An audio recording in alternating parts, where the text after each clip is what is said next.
Hello everyone, welcome back to our channel Tanya to guide. ఈరోజు ఈ వీడియోలో సోషల్ వెల్ఫేర్ 5th క్లాస్ గురుకులం results declare అయినాయి కదా, దాని గురించి నేను మళ్ళీ ఒకసారి క్లియర్గా ఎక్స్ప్లెయిన్ చేస్తాను.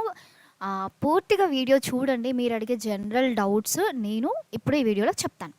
ఫస్ట్ డౌట్, స్పెషల్ కేటగిరీ అంటే ఏంటి అని అడుగుతున్నారు. సో స్పెషల్ కేటగిరీ అంటే ఆర్ఫన్స్ కానివ్వండి, అండ్ అలాగే మైనారిటీ కమ్యూనిటీకి చెందిన వాళ్ళు, మత్స్యకారులకి సంబంధించింది, ఓకే, ఈబీసీ ఈడబ్ల్యూఎస్ కేటగిరీకి సంబంధించింది.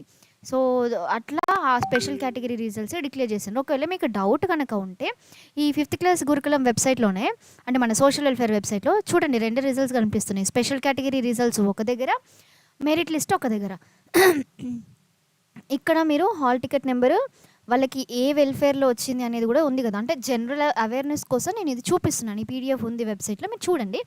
సో బీసీ వెల్ఫేర్ ఏ వెల్ఫేర్లో వచ్చింది ఏంటి అనేది మెన్షన్ చేశారు. బట్ రిజర్వేషన్ ఏంటి అనేది పెట్టలేదు. రిజర్వేషన్ కూడా పెడితే బాగుంటుంది. స్పెషల్ కేటగిరీ అంటే ఇదన్నమాట.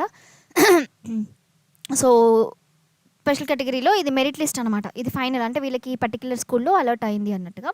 అక్కడ మీరు వెరిఫికేషన్కి వెళ్ళాలి. ఇంకొకటి ఉంది, 5th క్లాస్ మెరిట్ లిస్ట్లోని, ఈ మెరిట్ లిస్ట్లో మీ పిల్లల పేర్లు ఉన్నాయా, లేకపోతే మీ సిబ్లింగ్స్ నేమ్స్ ఉన్నాయా లేదా అనేది చెక్ చేసుకోండి.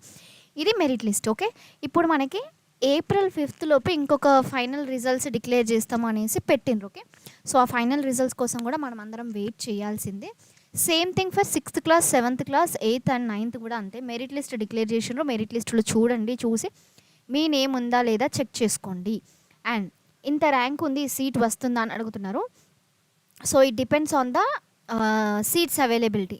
సోషల్ వెల్ఫేర్లో చాలా ఉన్నాయి, ఆల్మోస్ట్ 200+ స్కూల్స్ ఉన్నాయి, 250 ఎబోనే ఉంటాయి.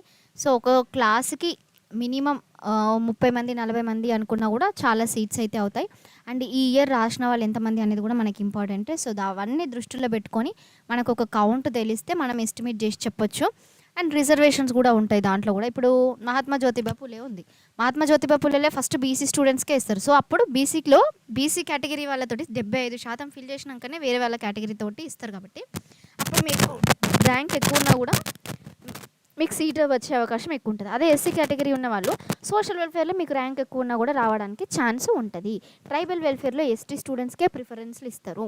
సో అప్పుడు వాళ్ళకి ర్యాంక్ ఎక్కువ ఉన్నా కూడా, ఇప్పుడు ఫర్ సపోజ్ 3000 4000 ఉన్నా కూడా వచ్చే అవకాశాలు ఉంటాయి. ఎందుకంటే అక్కడ ఎస్టీ వాళ్ళతోటే సీట్లు ఫిల్అప్ చేయాలి, సోషల్ వెల్ఫేర్లో ఎస్సీ వాళ్ళతోటే ఫిల్అప్ చేయాలి, ఆ మిగిలిన 25% బీసీలు వాళ్ళతోటి ఫిల్అప్ చేయాలి. కాబట్టి సో ప్రిఫరెన్స్ ఆర్డర్ అనేది ఇట్లా ఉంటుంది. నెక్స్ట్ ఇంటర్మీడియట్కి కూడా నోటిఫికేషన్ రిలీజ్ అయ్యింది.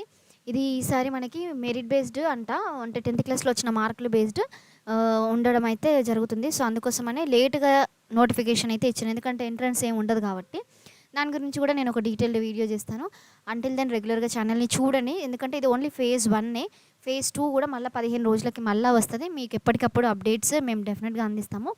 మీకు ఇన్ఫర్మేషన్ మంచిగా అనిపిస్తే ఇంకొక 10 మందితోటి షేర్ చేసుకోండి. Thank you so much.